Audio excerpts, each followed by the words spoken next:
शतकानुशतकांचं ज्ञान जे जीवनाला दिशा देतं. ही आहे विस्डम प्रवाह.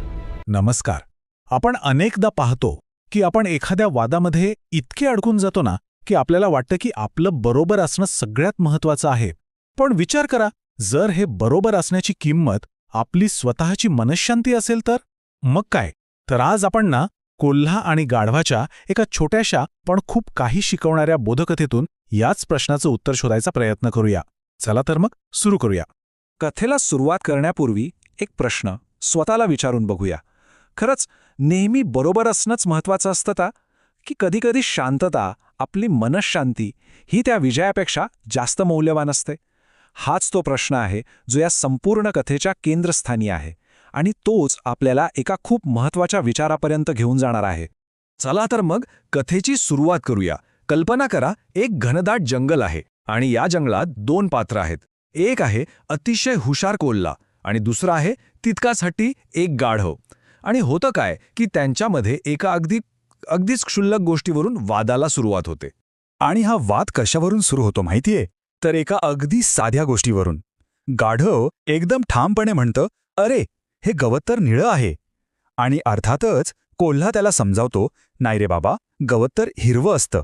बस इथेच त्यांच्यातली ती वादाची ठिणगी पडते. आता झालं असं की दोघेही आपापल्या मतावर एकदम ठाम, कुणीच मागे हटायला तयार नाही. वाद वाढत गेला.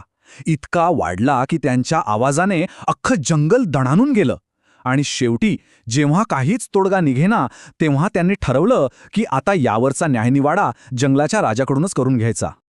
आणि मग काय? निघाले दोघे जण न्यायाच्या आशेने थेट जंगलाचा राजा म्हणजे सिंहाच्या दरबारात. तिथे पोचल्यावर आता सगळ्यांच्याच नजरा सिंहाकडे लागल्या होत्या की सिंह आता काय निर्णय देणार.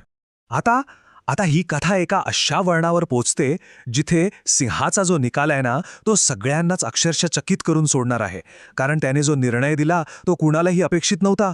तो खूपच विचित्र होता.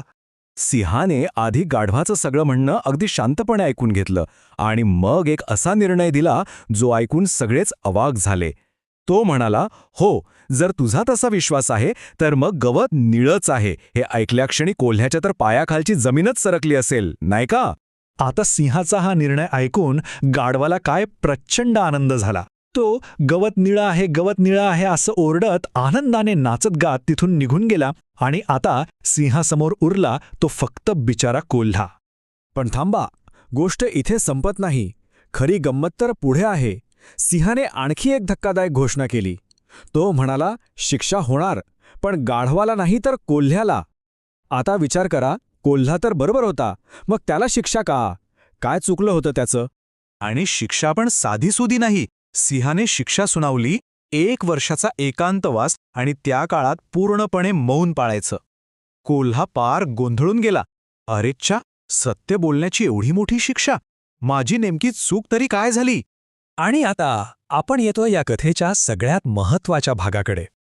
सिंहाच्या या वरवर विचित्र वाटणाऱ्या निर्णयामागे एक खूप खोल शहाणपण लपलेलं होतं. कोल्ह्याची खरी चूक काय होती हे समजून घेण्याची वेळ आता आली होती. शेवटी कोल्ह्यानं धीर करून सिंहाला विचारलंच, महाराज, आपल्यालाही माहित आहे की गवत हिरवंच असतं, मग तुम्ही मला शिक्षा का दिली? आणि खरं सांगायचं तर हाच प्रश्न आपल्या सगळ्यांच्या मनात आहे, बरोबर ना? यावर सिंहाने जे उत्तर दिलं ना, त्यातच या संपूर्ण कथेचं सार आहे. सिंह म्हणाला, अरे, मी तुला शिक्षा यासाठी नाही दिली की तू बरोबर होतास की चुकीचा. गवत हिरवा आहे की निळं हा मुद्दाच नाहीये. तुझी खरी चूक ही आहे की तुझ्यासारख्या एका हुशार आणि समंजस प्राण्याने एका गाढवाशी वाद घालण्यात आपला मौल्यवान वेळ वाया घालवला. म्हणजे बघा, इथून हे अगदी स्पष्ट होतं की खरं नुकसान काय, बरोबर किंवा काय चूक याचं नव्हतंच. खरं नुकसान होतं ते वेळेचं, ऊर्जेचं. कोल्ह्याने आपलं लक्ष, आपली ऊर्जा चुकीच्या ठिकाणी, चुकीच्या व्यक्तीवर खर्च केली. कोल्ह्याने जी किंमत मोजली तीच किंमत कळत न कळत आपणही आपल्या आयुष्यात अनेकदा मोजत असतो. या कथेचा सगळ्यात मोठा धडा हाच आहे की आपली ऊर्जा, आपला वेळ कोणत्या चर्चांमध्ये, कोणत्या वादांमध्ये खर्च करायचा हे ओळखता येणं खूप महत्त्वाचं आहे. कारण बघा ना, जेव्हा आपण कोणाशी बोलतो तेव्हा समोरच्या व्यक्तीचा हेतू काय आहे हे समजून घेणं गरजेचं आहे.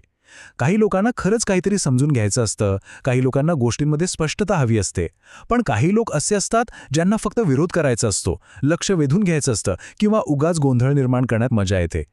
आणि अशा लोकांशी वाद घालण्यात काहीच अर्थ नसतो खरं तर. त्यांच्यासाठी सगळ्यात चांगलं उत्तर काय असेल तर ते म्हणजे शांतता. थोडंसं अंतर ठेवा आणि त्या वादातून पुढे निघून जा. यातच खरा शहाणपणा आहे. लक्षात ठेवा, प्रत्येक लढाई ही लढण्यासाठीच नसते. आणि हे तर आपण सगळ्यांनीच नेहमी लक्षात ठेवायला हवं की कधी-कधी एखादा वाद जिंकण्यापेक्षा आपली मनःशांती जास्त महत्त्वाची असते. तो वाद जिंकून जो काही क्षणभराचा आनंद मिळेल, त्यासाठी आपल्या मनाची शांतता गमावणं हे अजिबात परवडणारं नाही. आणि आता आपण आलोय या कथेच्या अंतिम आणि सगळ्यात खोल धड्याकडे. हा धडा फक्त वादांबद्दल नाहीये, तर तो आहे आपल्या आयुष्यातल्या सगळ्यात मौल्यवान गोष्टीबद्दल, आणि ती म्हणजे आपला वेळ. त्या वेळेचं रक्षण कसं करायचं याबद्दल आहे. या कथेचं खरं सार ना या 3 सोप्या पायऱ्यांमध्ये आहे. पायरी 1, आपल्या मनाचं रक्षण करा. पायरी 2, आपल्या शांतीचं रक्षण करा. आणि सगळ्यात महत्त्वाची पायरी 3, आपल्या वेळेचं रक्षण करा. कारण एक गोष्ट लक्षात ठेवा, गेलेला वेळ कधीही परत येत नाही. जेव्हा आपण आपली मौल्यवान ऊर्जा आणि वेळ अशा चुकीच्या वादांमध्ये घालवतो ना, तेव्हा बरोबर असून सुद्धा आपणच हरतो.